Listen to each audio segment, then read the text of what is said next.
मैं इसे माफ कर रहा हूं।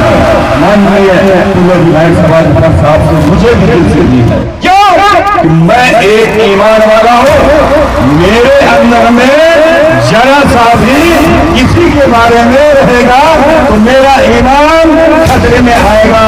इसलिए हम आपसे कहना चाह रहे हैं, आपसे दरखास्त करना चाह रहे हैं कि अगर किसी को किसी भी तरीके का विधायक जी से कोई भी शक्ति है तो हाथ उठा के माफ करें और इनके साथ एकदम कदम से कदम मिला करके चलेंगे। क्या हम सब माफ कर रहे हैं?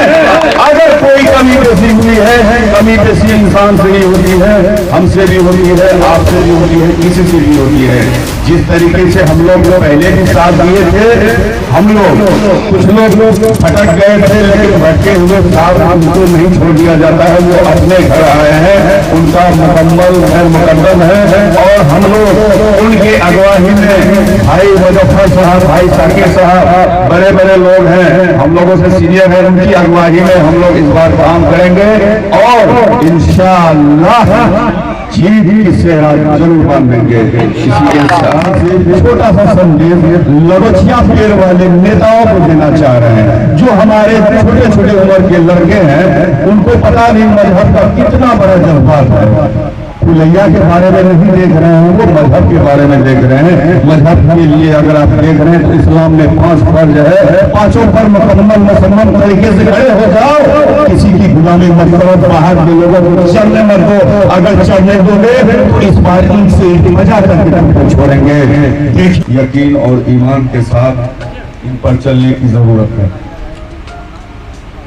छोटी सी बात हम ये कहेंगे कि हमारी बिरादरी की आबादी पूरे 12 लाख है। सुरजापुरी बिरादरी की आबादी अपना सीमांचल के अंदर, मतलब पूरे अपना सीमांचल के अंदर में 18 लाख है। उनको 7 विधायक है, 1 MP है। हमारे पास 1 लटपटिया विधायक जो कि अररिया, और हम लोग अपने विधायक को एक ही मुद्दे पर हराते हैं, क्योंकि हम लोग बहुत बड़ा ईमान वाले हैं। बहुत हमारे अंदर में ईमान है, मजहब हमारे आगे में है। कोई भी आता है मजहब का हमको दुहाई देता है और हम अपने बेटा को छोड़ के दूसरे नेता को चुन लेते हैं। कभी हमको गाय का नाम पर, कभी हमको जाति के नाम पर, कभी हमको पूरब पश्चिम के नाम पर लोग बांट करके अमर को चारागाह जिस तरीके से बनाया है आगे चढ़ के चला जाता है। दोस्तों, अगर हम भाजपा से विरोध करेंगे, हम अभी तैयार हैं, पूरे मुसलमान तैयार हैं। क्या आप उसका कुछ बिगाड़ पाएंगे? क्या आप ये 12 लाख की आबादी लेके कुछ बिगाड़ पाएंगे? अगर आप इस 12 लाख की आबादी का 12 MLA भाजपा के अंदर में भेज दोगे, JDU के अंदर में भेज दोगे, तो अगर वहां तुम्हारे बारे में गलत बोलेगा, हमारे बारे में गलत बोलेगा, तो कम से कम ये 12 आदमी एक सुर में आवाज उठाएगा तो हमारी बातों को माना जा सकता है।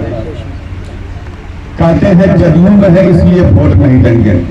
हम बेशरम मुसलमान आज तक हिंदुस्तान में जितने भी मुख्यमंत्री आए हैं, सभी का इतिहास का क्या आप देख लें। माननीय मुख्यमंत्री श्री नीतीश कुमार जी मदरसा का टीचर को 44,000 रुपया पेंशन दे रहा, तनख्वाह दे रहा है। जितने भी मुसलमान के बच्चियां पढ़ रहे हैं उनको छात्रवृत्ति दे रहा है बराबर। सभी को साइकिल योजना दिया जा रहा है। सभी को आप जितना भी संचालित योजना बिहार में चल रही है, सभी को बराबर का हक दिया जा रहा है। और सबसे बड़ी चीज CA NRC के लिए विधानसभा में अमेंडमेंट पास करके सरकार को बता दिया गया है नीतीश कुमार जी के तरफ से कि बिहार में CA NRC लागू नहीं होगा। क्या है, आपने उनको वोट दिया था क्या? आपको एक सीट के लिए, किशनगंज का एक सीट अगर आज आप उनको दे लेते तो कम से कम जो 12 आदमी इधर उधर हुआ है उनका वो नहीं होगा। तो हम लोगों को सोचने समझने गौर करने की जरूरत है। चारागाह मत बनाइए और हिंदू या सुजापुरी किसी से नफरत नहीं कीजिए। बाहर के लोग आए, सुजापुरी को भी टीका पियर दिखाया, पुलिया को भी दिखाया, हिंदू को भी दिखाया, यहाँ से चढ़ के चले गए हैं, फिर चढ़ने के लिए आ रहे हैं। हम